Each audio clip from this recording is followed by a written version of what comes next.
Okay, you've worked on and co-created so many great competition shows, and a lot of them are in music. I mean, we're talking American Idol, and then So You Think You Could Dance. I mean, the list goes on and on. So, is there a reason why music kind of grabbed you? Yeah, I think music speaks to your soul. I really do. You know, when you watch a movie, half the time it's not the dialogue that makes you moved, it's the music behind it. It Yeah, gives you that emotion. And from a very, very early age, you have to understand I was born into the entertainment industry. At 4 years old, I had two parents that were choreographers and dancers that were listening to music, the Bee Gees, the 70s, all that kind of stuff. yeah, So I grew up surrounded by music. And then in the 80s, obviously, I grew up in London before I moved to Australia. So I had a whole big sort of plethora of different music backgrounds from the Beatles all the way through to an Australian bands. Like, you know, there's just so much rich stuff. yeah. Is there a style of music that you gravitate towards? There isn't actually. I really, really, truly love everything. Yeah, And from jazz to classical. I mean, I've been here a number of times in Nashville to the Parthenon to watch, you know, got this great like quartet, just classical music with yeah, carols, and it's just fabulous. No, I love all types of music, and I relax from all different kinds of music. And you know, when I work out in the gym, I'm pumping it. yeah. You I know, know, right? It's funny. The music is a driver. I cannot work out without the music I playing. can't. I can't run without it either. And if it's not the right song, I'm not going to start the set. If it's a heavy Not that lift, like bad. I'm going to I'm not that bad yet. it gets there. Let's first talk about American Idol. It Yeah. was such a pop culture explosion in the U.S. Mhm. How did that all come about, and what was it like launching that here in the U.S.? So I'd actually previously launched a series called Pop Stars in Australia, Hmm. and that drove the Seven Network to the #1 network in Australia. So I'd seen this phenomenon before. It was the first time on Pop Stars where we sort of peeled back the curtain of an audition Yeah, and showed what the music industry was really like. yeah, And when Pop Stars evolved into Pop Idol, which became American Idol, I kind of expected America to embrace it a little, but nowhere near as much as it did. I mean, it really did at the time become part of American culture because it is the American dream at the end of the day. It is yeah. rags to riches story. It is anyone can make it. And who decides who wins American Idol? The people. America. It's Yeah, the American dream. It's the American vote. You get to yeah, decide. So it was the first show that did that. And it was the first show that had Simon Cowell that sort of, again, pulled back the truth behind the music industry, which is hmm, it's brutal. It's yeah, not an easy industry. You want to make it, you've got to be, you know, your determination has to be like so disciplined and structured yeah. that Simon Cowell comes along and says, you know, you haven't got this. And you know, you've got to want it. You've really Yeah. got to want it. So. Did you notice any differences from the previous version of that show and then creating American Idol? Was there any like hurdles that you Hurdles? faced? There was Yeah. the most ginormous hurdle. So this dates back to season 2 of American Idol because, you know, we've just crowned Kelly Clarkson. She's doing exceptionally well, and what an incredible voice, and what a beautiful lady she is too. Yeah. She just ticked every box. But on season 2, we were expecting obviously more people to audition. I mean, I think on season 1 they had like 30. I think Kelly was like out of 30 people in Texas. I think New York had like 60 people audition. Oh wow. So, I mean, they were wandering the streets begging people to come and audition on Yeah. season 1. And then season 2 comes along and we felt like we were much better prepared. This time we had printed off 500 wristbands to audition people. That's how we told if you're going to audition, you put a wristband on, and then we would cut it off if you didn't make the cut, basically. Okay. And so we had 500 wristbands, and myself and an associate producer flew out to New York City 3 days before the auditions in our hotel. And we're thinking we were going to get anywhere between 300 and 500 people. Hmm. Well, 3 days before we held the auditions, we had 11,000 people Oh lining wow. up in downtown New York City across like 5 blocks. And as I got to my hotel, people have been sleeping out overnight to get to this Yeah. audition. And I was met by a police officer who said, who's in charge of this line? And I'm like, I guess I am. There's me, an associate producer, and security guard with us. There's 3 of us, 11,000 people. And he says, well, I'd like to see your permit. I'm like, don't actually have 5 blocks permitted, Yeah. and we don't actually shoot for 3 days. So our permit doesn't start for 3 days. He said, well, we're shutting you down. Oh So they did.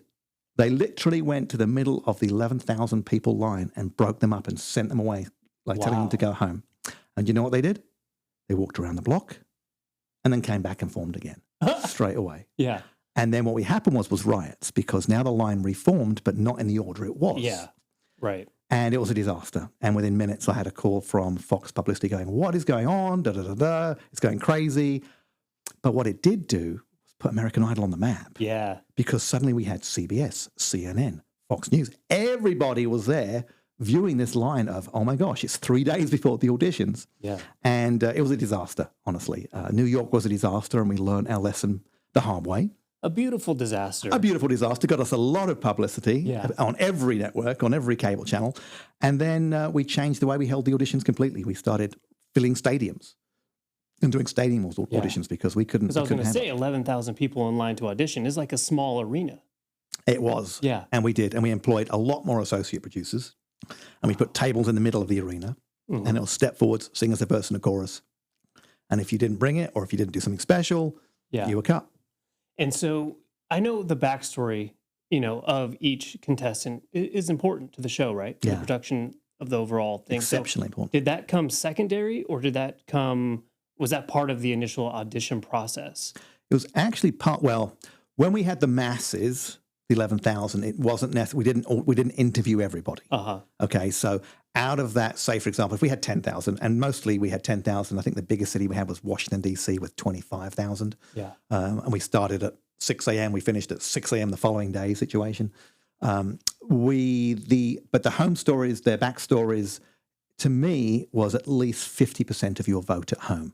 So it was very, very, very important. Yeah. And we got that. So there was 3 rounds before you got to Randy, Paul, or Simon at the time. Yep. And the next round, the second round, we would interview you extensively and figure out what your backstory was.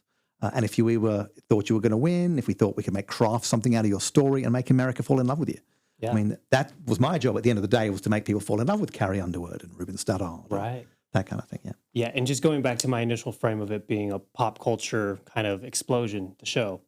You said Randy Jackson, and then in my head I go, it's a no for me, dog. Like, you know what I mean? Like, all those things are still in my mind. Yeah. Yeah, he's like, it's a no for me, dog. I mean, that pops in my head probably once or twice a year. Yeah.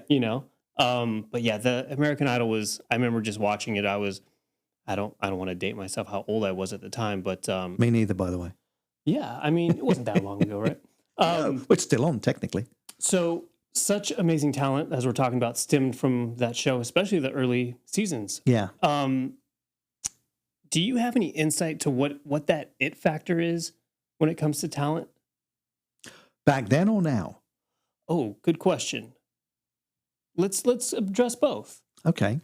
So I actually saw Taylor Hicks last night, who came after Carrie Underwood, and he was performing here in Nashville, and he is still so talented.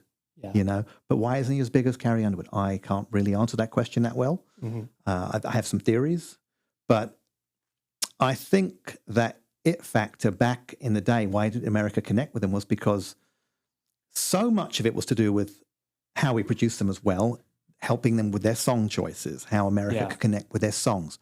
Huge thing is the song they chose. That definitely helped with the votes and showed off the range of their voices. Yeah. So we also had coaches to teach them how to, staging coaches to help them with choreography. Mm-hmm. And then obviously we crafted their personalities.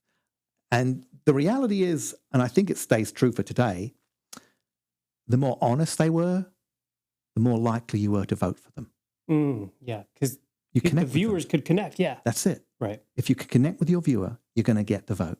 Mm-hmm. And then in a way, the vocals become secondary. Because if I connect with you, or if you're from my hometown, for example, then there's something we can connect with. Then I'm going to vote for you. Yeah. Your vocals, you're my champion. I'm going to vote for you. I'm going to push you all the way. Right. So in a way, I always used to say it was 60-40. 60% was personality, mm-hmm. and 40% was vocals. And what do you think it is today? Unfortunately, today it's quite different because the social media is king now. Yeah. You have to break through the noise. Mm-hmm. So in a way, talent is less important because, I hate to say it, but with auto-tune, with AI, with so much stuff now, you could make me sound good if I started singing. Yeah. Which is not good. Well, the singing segment, it comes at the end of this show, so we got time. So, in a way, how you're breaking through the noise and your personality, your humanity has to break through. How do you do that? It's with social media. So it's so much more difficult to connect with people and you've got such a shorter window to do it in, by the way, because you're doing it on social media. Whereas on a television show, You know, our packages have ranged from anywhere from 30 seconds to a minute 30 to even sometimes 3 minutes. Yeah. So you can really get to know Carrie Underwood. You get to go back to Tulsa, Oklahoma. You get to see her church. You get to see her home, her family, her animals. She loved her animals. Yeah. So suddenly you're going, oh, this connects with everything American here. This is, you know, she's beautiful voice. She's innocent. Like she hadn't really stepped foot outside of Tulsa, Oklahoma, really. She was the all-American girl. Yeah. So of course you're going to connect with her. She's fabulous. And she is still fabulous. Yeah. You know? Yeah, and I sound like a broken record these days. Anytime I talk to a client, I lean into like, you got to be authentic. Let's discover what is authentic to you, and let's amplify it through social, through the media. Unapologetically authentic, Yeah. I think is the word I heard the other day. Yeah, absolutely. Don't apologize for it. Just be yourself and get it out Yeah. to the extreme. And now with AI generating so much content and pushing it through socials, everything's flooded. And I think everybody's bullshit detector is becoming really good. Mm-hmm. Like, is this person real or are they wearing a mask? And I think we're really good at discovering that now. And to that, even back as far as American Idol, when we started it over 20 years ago now, we tried to be as honest as we could with every single contestant, and that authenticity showed through. Yeah. And when we tried to fake it, I think even back then people could see it and people didn't vote for them. Mhm. But for example, the Taylor Hickses, the Ruben Studdards, what a soulful voice he had, Kelly Clarkson, we were very, very authentic. And I rarely, if ever, had to do a reshoot. And there's only one reshoot I can think of that I actually had to do with Carrie Underwood, actually. Oh, wow. She hadn't seen her family for about 3 or 4 months. And I remember taking her back to her hometown in Tulsa, Oklahoma. And, you know, they put a party on for her. They hadn't seen her. They were all celebrating. And I remember Carrie walking back, ignoring all of her family and walking straight to her animals and giving her animals the biggest hug she had. I think she had like a hamster and rabbits and cats and dogs. She loves her animals. Mm-hmm. And she ignored all her family, went back to animals and said, Carrie, I never do reshoots, but please, can you go in and give your mum and dad a big hug from me because it looks really weird. You just ignored them. Okay. Yeah. And she didn't really ignore them, but she had actually seen them the previous week. But I'm like, your viewing audience doesn't know that. Yeah. And they've just put on a big party for you. So please be a little bit excited that all your family's here. Right. Rather than keep petting the dogs and the cats Yeah. and the hamsters. That was the only reshoot I can honestly remember doing because otherwise we kept it so authentic. On the other side of talent, not the contestants coming on to perform and showcase their abilities, you have the Bryan Seacrest, Oh, yeah. Super lovely guy. who stems from American Idol. I mean, Yeah. what do you credit? Is it charisma? What is it that Ryan has that seems to just connect with people? Well, Ryan, before he was Ryan Seacrest on American Idol, was a radio host. Mm. And one of the great things you do, one of the great things Ryan does is engage people and get them to open up with their voices because it's you know, on television you got it's a visual medium. You can see Right. their faces, but Ryan was great at cracking into people and getting them to trust them and then getting contestants to open up, which is all we're talking about, getting Yeah. people to trust Ryan so they're authentic and honest. And that's what Ryan is great at. Ryan has got so many other talents, though. What I loved about Ryan was, you know, American Idol was a live show, sometimes a 2-hour live show, sometimes a 2-hour live show 3 times a week in its Yeah. heyday. And let me tell you, Ryan, to the second, he must have had an internal body clock that knew I've got 47 seconds and I'm going to talk like this, and this is Seacrest out. You know, Yeah. he just nailed it every time. You're like, I don't know how he does this, but he Yeah. is by far one of the best TV hosts in television ever. Oh, in my opinion. absolutely. Yeah. Hands down. And then the things that he's gone on to do and Yeah. co-host with Kelly Ripa. But trained with radio. Trained Yeah. on radio. It all stems from that. That's incredible. And I'm just thinking about, because we were talking earlier about Ryan, how this particular office that we're in, that we record this in, was his previous office for his foundation. Mm. So he's gone on to do incredible charity work. And yeah, never met him, but love him by One of the proxy. hardest working men I've ever seen. And even when Idol, he was flying off to do New York to do, I think, the morning show. He had Seacrest live show. I mean, I've never seen anyone work as hard as he does. Yeah. Yeah. And that magic ability to have people open up is incredible. Yeah. Howard Stern is another person now these days who has that ability to, when he interviews Yeah. guests, to just let them talk about things they don't ever talk about ever. Yeah, I love him. Yeah, he's really good at what he does. So when we talk about aspiring artists, developing artists, emerging artists in 2025, do you have any advice that you would share with them? No, I mean, we've discussed being unapologetically authentic about Yeah. your core self. And I think you have to be really careful with that because so many artists, young artists I see now, like they sound like Taylor Swift or they sound like Mhm. Dierks Bentley. And I'm like, you've got to find your voice. Yeah. And one of the crazy things is when you listen to radio and you hear those artists, you immediately know it's them. So what is authentically you, certainly vocally, if you're a vocal artist like that, it's different obviously if you play an instrument or something like that. But you have to be authentically you. And at the same time, you have to understand, we work in a team. Television is a team, music is a team. You have publicists, you have managers, you have agents, and it's get to learn your craft in any and all you can.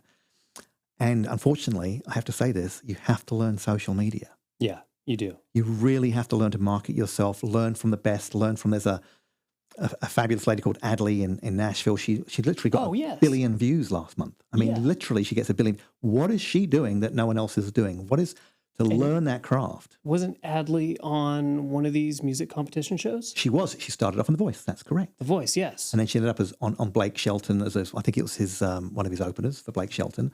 But through that, she learned and grew, and then went, there's a whole. I can learn to market this. I can learn to create viral videos, and so you to do that and get your music out there and break through and make that noise. Is the way to go, quite honestly, because it's so flooded with music, and it's a really tough business.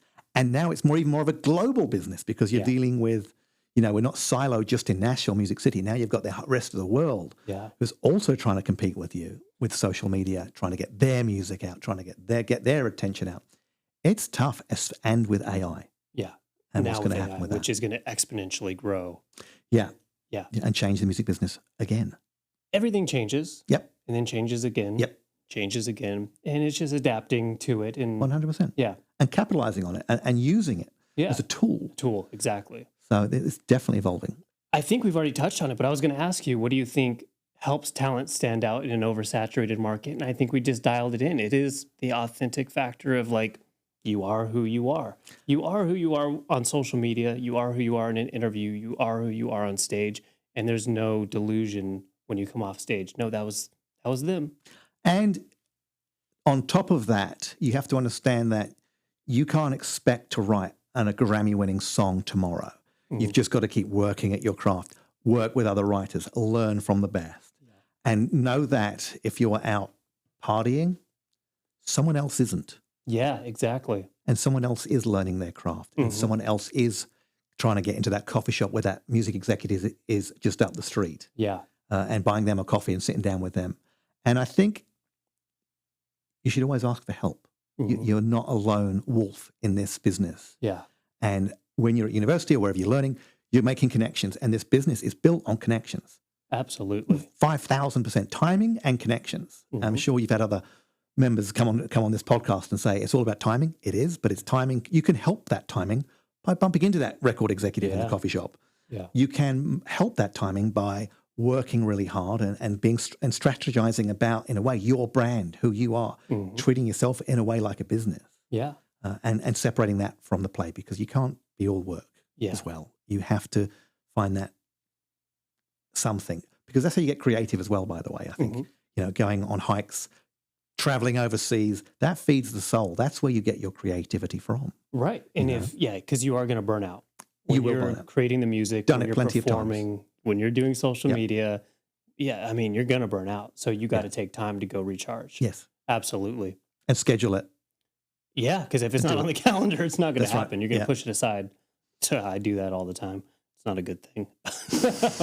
Let's talk about what you're working on right now. I know you got some new things coming. I've got so much going on right now. I've only recently moved to Nashville, and I'm so excited to be here. I do think this is the most creative city in America. I would agree with you. Much more so now than Hollywood. I think Hollywood's slowly imploding.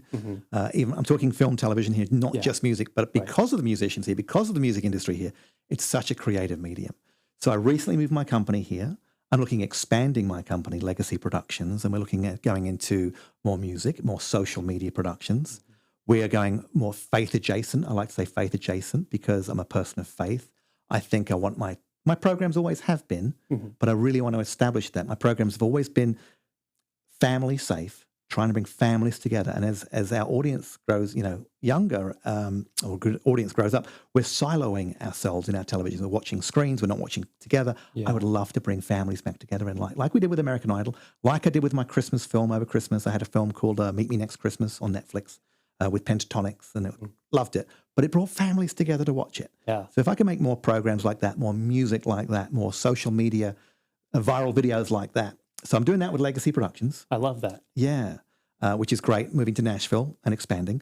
And I've got the most exciting project I've ever been a part of that I'm having development right now, which I'm so excited about. And we can't talk about it yet.